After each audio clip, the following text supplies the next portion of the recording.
The rain has been falling for 3 days straight.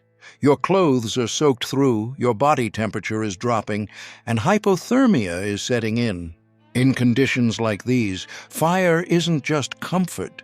It's the difference between seeing another sunrise and becoming another statistic in the wilderness mortality reports.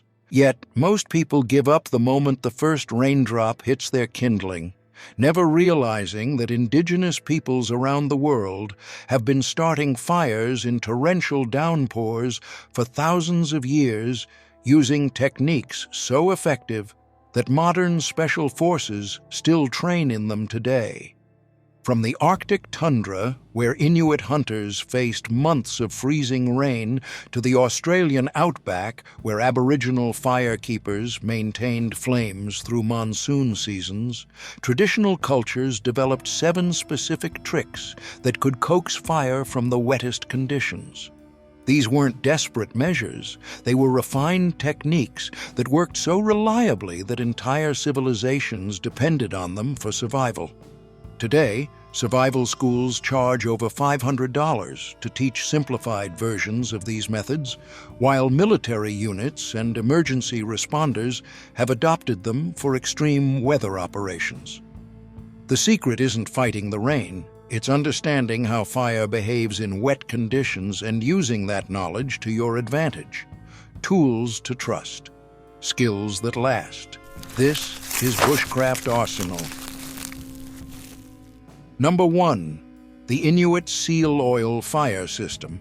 The Inuit developed the most reliable wet weather fire system ever created, using seal oil and blubber to create a waterproof fire that could burn for hours in driving Arctic rain, while providing both heat and light for survival in conditions that would kill most people within hours.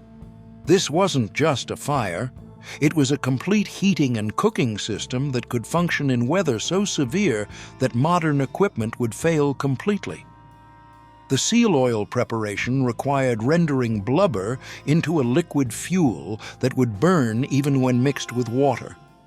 The process involved cutting blubber into small pieces and heating them slowly to extract the oil, was then stored in waterproof containers made from seal bladders. The wick system used twisted strips of dried moss, specifically Icelandic moss, that the Inuit knew would burn even when damp.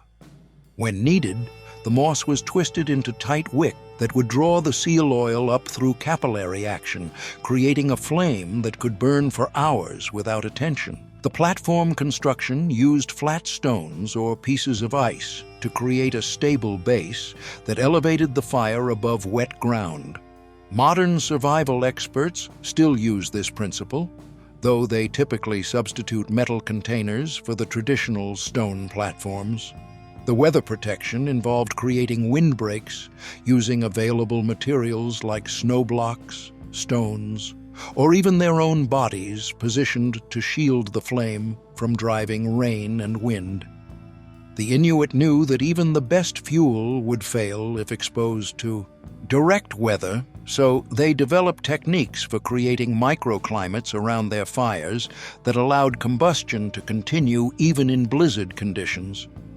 The fuel management system allowed the fire to be maintained for extended periods by gradually adding more oil and adjusting the wick length to control flame size. The Inuit could keep these fires burning for days during storms, using them not just for warmth, but for cooking, melting ice for water, and drying wet clothing and equipment. The modern applications include military cold weather operations where similar principles are used with modern fuels, and survival schools that teach modified versions using vegetable oils and cotton wick. Emergency responders have adopted these techniques for disaster situations where conventional heating systems have failed, proving that the Inuit methods remain relevant today. Number 2. The Aboriginal fire mound technique. Aboriginal Australians perfected a fire mound system using termite mound clay that could maintain combustion through monsoon rains by creating a raised platform that drained water away from the fire while providing thermal mass that stored and radiated heat for hours after the flames died down. This technique was so effective that it allowed continuous fire maintenance during Australia's intense wet seasons when conventional fires would be impossible. The termite mound selection required finding mounds with the right clay composition, dense enough to hold together when wet, but porous enough to allow airflow. The Aboriginal firekeepers could identify suitable mounds by their color, texture, and the sound they made when struck.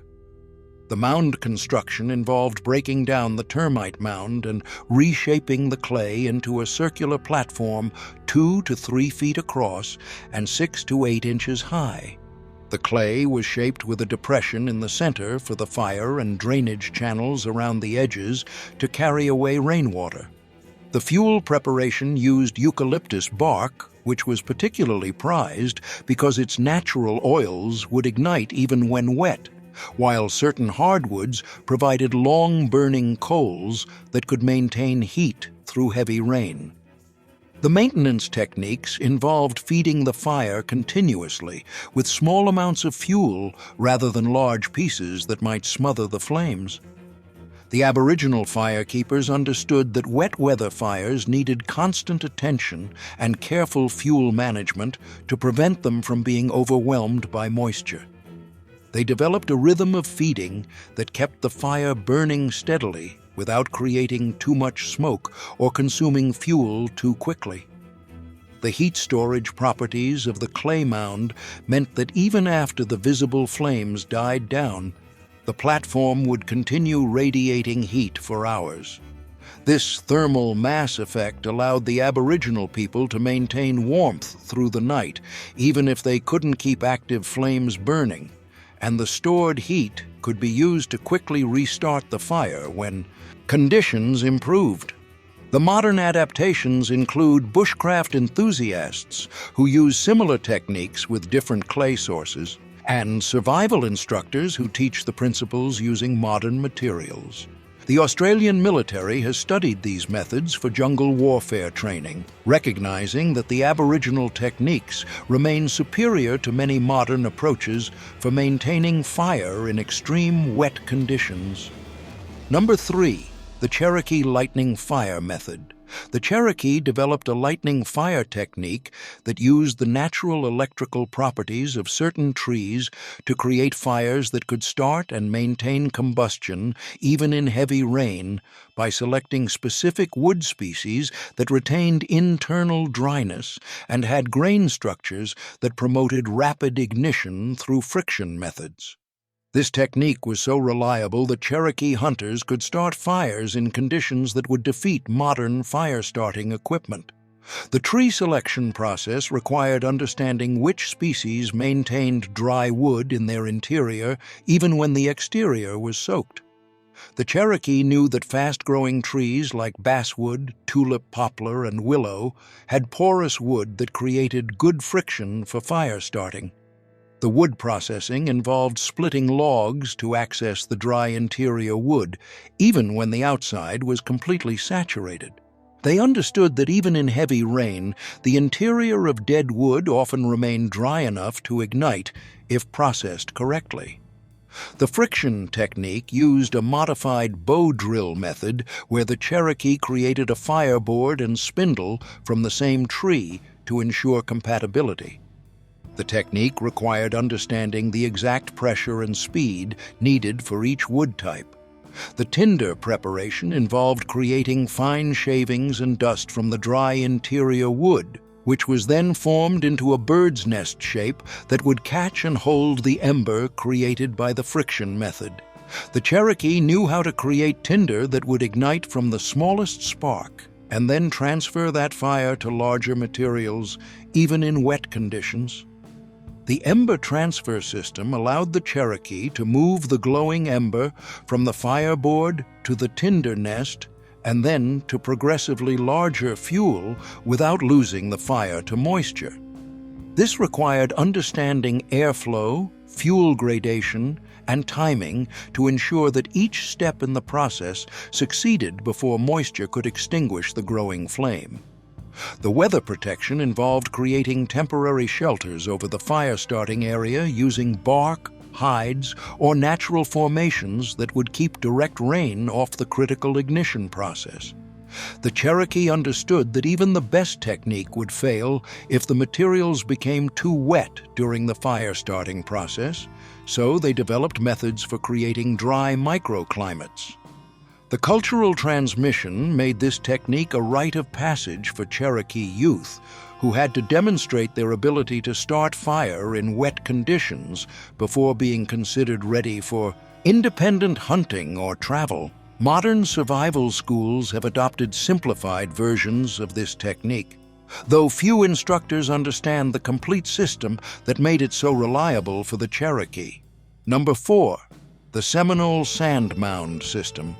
The Seminole people of the Florida Everglades created a sand mound fire system that could function in swampy terrain where the ground was permanently saturated, using specific sand types and construction techniques that created a stable, well-drained platform capable of supporting fire even during the intense thunderstorms and flooding that characterized the region.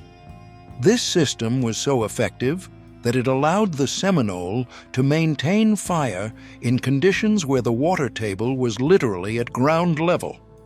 The sand selection required finding medium-grain sand with good drainage properties that could be shaped into a stable mound. The Seminole knew that fine sand would compact and hold water, while coarse sand would drain too quickly. The mound construction involved building a circular platform 4 to 5 feet across and 12 to 18 inches high, with a depression in the center for the fire and drainage channels radiating outward to carry away water. The base preparation included creating a foundation of larger stones or logs beneath the sand to provide additional drainage and prevent the mound from sinking into soft ground. The fuel system used specific types of wood that would burn well on the sand platform while providing the heat needed to dry out additional fuel. The Seminole preferred hardwoods that would create long-lasting coals supplemented with resinous woods that would ignite easily and provide quick heat for drying wet materials. The water management involved creating drainage systems around the mound that would carry away rainwater and prevent flooding of the fire area. The Seminole understood water flow patterns in their swampy environment and could position their fire mounds to take advantage of natural drainage while avoiding areas prone to flooding. The maintenance techniques required constant attention to fuel management and drainage, as the high humidity and frequent rain meant that materials would become damp quickly if not properly managed. The Seminole developed methods for keeping reserve fuel dry and techniques for quickly drying wet materials using the heat from the fire. The modern applications include military training for operations in swampy terrain, where similar principles are used to create stable platforms for equipment and heating. Disaster response teams have adopted these techniques for flood situations where conventional heating methods are not available, proving that the Seminole methods remain relevant for modern emergency situations.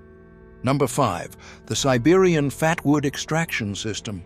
Siberian hunters developed a fatwood extraction and processing system that could provide reliable fire-starting material even in the wettest conditions by harvesting resin-rich wood from pine stumps and processing it into waterproof tinder that would ignite from the smallest spark and burn hot enough to dry out wet fuel. This system was so effective that a single piece of properly processed fatwood could start a fire that would burn for hours in driving rain. The stump selection required understanding which pine stumps contained the highest concentrations of resin, typically those that had been dead for several years but not yet rotted. The Siberian hunters could identify prime stumps by their color, hardness, and the strong resin smell. The extraction process involved using axes and knives to split the stumps and expose the resin-rich heartwood, which appeared as dark amber-colored wood that felt heavy and oily to the touch. The processing techniques created different grades of fatwood, from fine shavings that would ignite from a single spark to larger pieces that would burn for extended periods. Today, survival schools charge over $300 to teach these traditional processing methods. The storage methods kept the fatwood dry and ready for use, even during extended periods of wet weather. The hunters carried fatwood in waterproof containers made from birch bark or animal bladders, ensuring that they always had reliable fire-starting material available regardless of conditions. The fatwood would remain effective for years if properly stored. The ignition techniques used various methods to create the spark needed to ignite the fatwood, from flint and steel to friction methods that worked even in wet conditions. The hunters understood that fatwood was so flammable that even a small spark would be sufficient to start a fire, making it ideal for emergency situations where other tinder might fail. The fire-building system used the fatwood as the foundation for a fire that could quickly grow large enough to dry out wet fuel and provide sustained heat and light. The hunters knew how to arrange the fatwood and additional fuel to create a fire that would be self-sustaining even in heavy rain, using the intense heat from the burning resin to overcome moisture in other materials. The modern applications include commercial fatwood products that are sold to campers and survivalists, though most commercial versions are inferior to properly processed traditional fatwood. Military survival training includes fatwood identification and processing, recognizing that this traditional technique remains one of the most reliable methods for starting fires in adverse conditions. Bushcraft schools charge premium prices to teach fatwood processing, acknowledging that this ancient Siberian technique is still superior to most modern fire-starting methods. Number 6. The Chaga fungus fire system. Northern European and Siberian peoples developed a Chaga fungus fire system that used the unique properties of this parasitic fungus to create a fire-starting material that would smolder for hours, even when wet, providing a reliable source of ignition that could be maintained through extended periods of rain and used to start fires whenever conditions permitted. This system was so dependable that travelers could carry fire with them for days without needing to restart from scratch. The Chaga identification required understanding the specific appearance and characteristics of true Chaga fungus, which grows as black, charcoal-like masses on birch trees. The experienced foragers could distinguish chaga from similar-looking fungi by its distinctive exterior crust and orange interior, as well as its tendency to grow only on living birch trees in specific climatic conditions. The harvesting techniques involved removing the chaga from the tree without damaging either the fungus or the host tree, ensuring sustainable collection that would allow the chaga to regrow. The foragers used sharp knives to cut the chaga cleanly from the tree, taking only what they needed and leaving enough of the fungus to continue growing. The processing methods transformed the raw chaga into a fire-starting material by removing the hard outer crust and exposing the soft, fibrous interior that would catch and hold sparks. The processed chaga was then formed into shapes that would smolder slowly and reliably, providing a long-lasting source of ignition that could be used to start fires over extended periods. The ignition system used various spark-producing methods to light the chaga, would then smolder slowly without producing visible flames. The smoldering chaga could be blown into flame when needed, or used to ignite other tinder materials. The key advantage was that the chaga would continue smoldering even in damp conditions that would extinguish other materials. The carrying methods involved storing the smoldering chaga in containers that would protect it from rain while allowing enough airflow to maintain combustion. Traditional containers were made from birch bark or hollowed gourds with carefully designed ventilation systems that kept the chaga burning without allowing it to flare up or be extinguished by moisture. The fire transfer techniques allowed users to start new fires from the smoldering chaga by adding dry tinder and blowing gently to create flames. The process required understanding how to manage airflow and fuel gradation to successfully transfer the smoldering ember into a full fire, even in wet conditions. The modern applications include survival instructors who teach chaga processing as an advanced bushcraft skill, though few understand the complete traditional system. Some commercial fire-starting products attempt to replicate chaga's properties using synthetic materials, but none match the reliability and longevity of properly processed traditional chaga. Research into chaga's unique combustion properties has led to developments in slow-burning materials for various industrial applications. Number 7. The Platform Fire Architecture System. Indigenous peoples across multiple continents independently developed platform fire systems that elevated fires above wet ground while creating structures that could shed rain, maintain airflow, and provide thermal mass for extended heat retention. These weren't simple raised fires. They were engineered systems that used principles of physics and engineering to create fires that could function reliably in the worst weather conditions.